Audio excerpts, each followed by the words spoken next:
It wasn't the barbarians at the gates, it wasn't a sudden loss of technological superiority. It wasn't even a lack of natural resources, it was the slow mathematical destruction of the currency. To pay for the illusion of stability, the pattern is unmistakable, the arithmetic is merciless. History does not move in random circles. It moves in a specific, repeatable cycle driven by human nature and economic gravity. We call this the imperial debt cycle. It is the mechanism by which a dominant power rises through discipline, peaks through confidence, and collapses through indulgence. To understand where we stand today, we must look at the data. We must strip away the political noise. We must look at three specific historical precedents that map perfectly onto our current reality. The first case study is the Roman Empire in the 1st century under the Pax Romana. The empire was a machine of productivity, trade flowed freely, property rights were enforced. The silver denarius was the reserve currency of the known world, but empire is expensive. By the 2nd century, the cost of maintaining legions on the frontier and a welfare state in the capital began to exceed tax revenue. The incentives for the leadership changed. Raising taxes was politically dangerous, cutting spending was socially impossible, so they chose the third option, the monetary shortcut. Starting with Nero around 64 AD and accelerating under Septimius Severus. The state began clipping the coins. They physically reduced the silver content of the denarius. They mixed in copper. They minted more coins with less value to pay their bills. The result was not immediate collapse, but a slow grinding inflation. By the crisis of the 3rd century, the currency had lost nearly all its value. Prices skyrocketed. Think about what that means for the common citizen.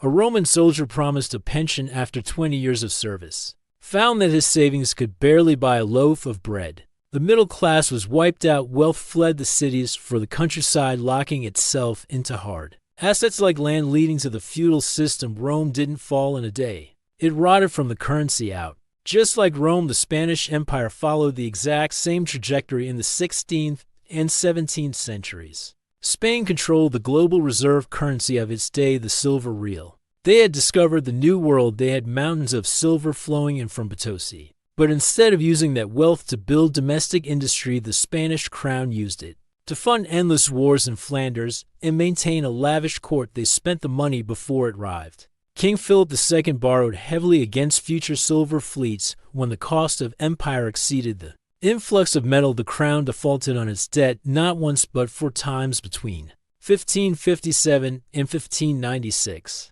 The influx of money, without a matching increase in goods, caused the price revolution. The cost of living in Spain soared. Spanish manufacturing became uncompetitive because wages were too high. Relative to productivity, the incentive was to consume, not to produce. The Castilian peasant was crushed by taxes and inflation, while the elite insulated themselves with land and titles. The empire hollowed out, leaving a shell that would slowly crumble over the next century. Just like Spain, the British Empire walked this path in the 20th century. In 1914, Britain was the world's creditor. The British pound was as good as gold. London was the center of global finance, but to world wars and the establishment of a massive welfare state drained the national treasury. The cost of maintaining a global empire became mathematically impossible. Britain suspended the gold standard to print money for the war effort. They borrowed heavily from the rising power. The United States, by the end of World War II, the roles had reversed. Britain was the debtor, America was the creditor. The British government tried to maintain the illusion of power, but the arithmetic forced their hand. They utilized capital controls. They restricted how much money citizens could take out of the country. Finally, the market forced a series of devaluations, culminating in the 1967 crisis, where the government had to admit the pound was worth less. The British saver, who held cash from 1914 to 1970, saw their purchasing power vaporized, not by conquest, but by policy. Stage 1 is the ascent, where a nation has little debt, hard money, and a culture of savings and production. Stage 2 is the peak, where prosperity breeds confidence, and the nation begins to expand its influence and its liabilities. Stage 3 is the bubble, where the nation borrows against its perceived invincibility and financial assets boom while real productivity slows. Stage 4 is the turning point, usually triggered by war or a pandemic, or a financial crisis that exposes the debt load. Stage 5 is the printing press, Under the constraints of high debt and social promises, the government prints money.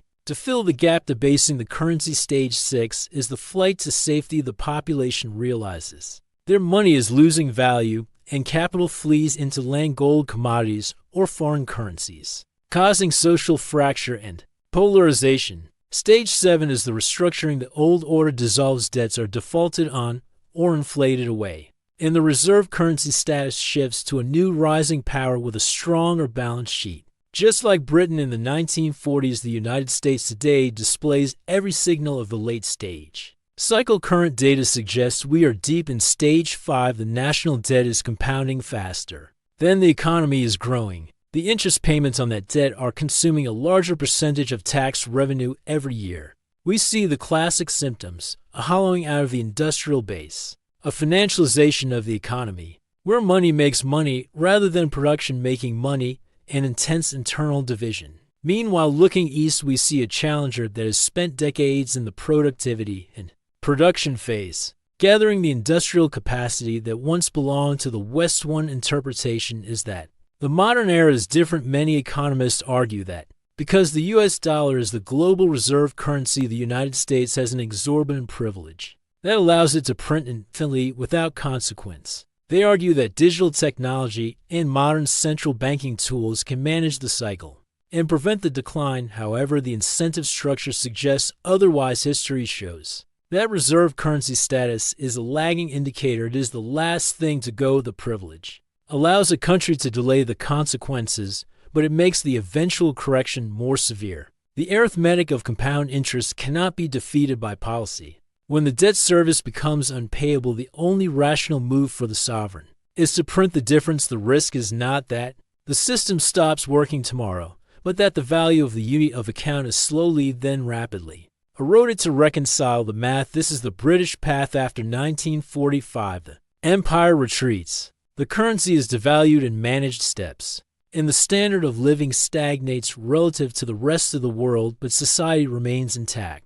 This is the path of the Weimar Republic in 1923, or Rome in the 3rd century. The government loses control of the printing press, hyperinflation destroys the middle class, and the political order is overthrown by extremists promising order. This is the path of the 1944 Bretton Woods Agreement. The major powers come together to write new rules, pegging currencies to a new anchor, often wiping out existing bondholders or devaluing savings. In the process, to clear the ledger, the only variable is timing and pain. If you want to understand how to navigate this shift, you must look at the data yourself. Subscribe to this channel. We do not offer financial advice, but we believe that education and resilience are the only hedges against history.